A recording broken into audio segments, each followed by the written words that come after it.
Good morning, this is Shelby Law with the Great Basin Fire Potential Briefing for Thursday, September 29th, 2016.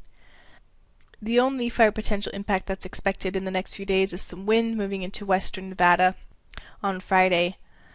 This area is probably the most critical area that we have in terms of dryness across the Great Basin, but it still falls slightly below some of our more critical thresholds. But we still want to highlight the risk with some of these winds ahead of a cold front on Friday.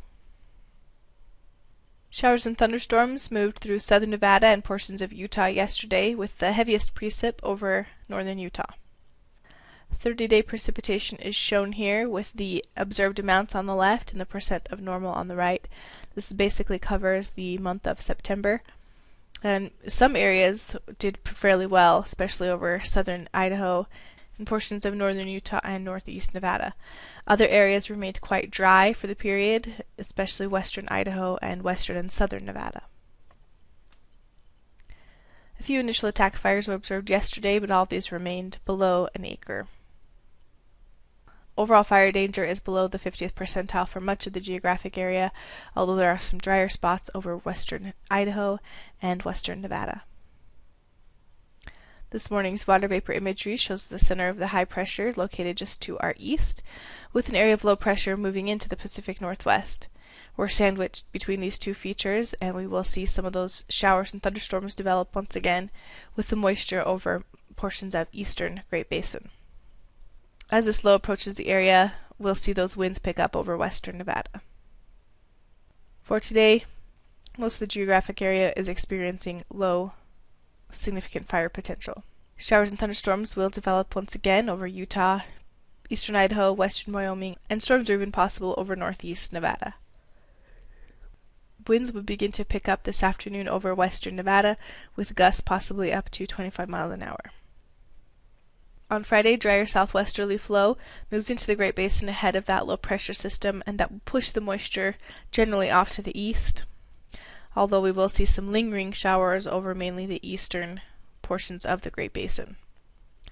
Winds will be strongest on Friday in western Nevada ahead of that low pressure, with gusts up to 35 to 40 miles an hour.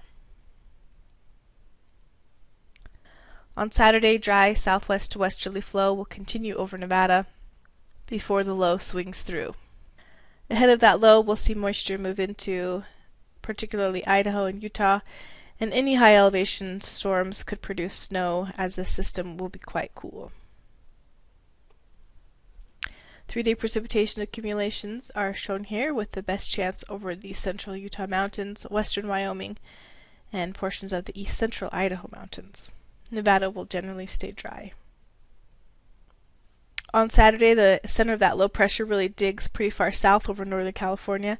And this is a very cool system, and so as it swings through the Great Basin, our temperatures will decrease quite dramatically.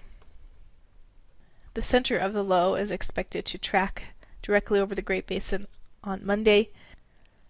As the low exits to the east on Tuesday, we'll see cooler northerly flow in place in its wake. Some drying will return, especially to the south, by Wednesday, with showers lingering possibly over the north. 7-day precipitation accumulations are shown here, again with the best chance of precip coming to the higher elevations of northern Utah, western Wyoming, eastern Idaho, and even the central Idaho mountains. The extended forecast from the Climate Prediction Center for the second week of October is calling for continued below normal temperatures, with a generally dry pattern in place. This concludes today's fire potential briefing. Please check back tomorrow for the latest updates.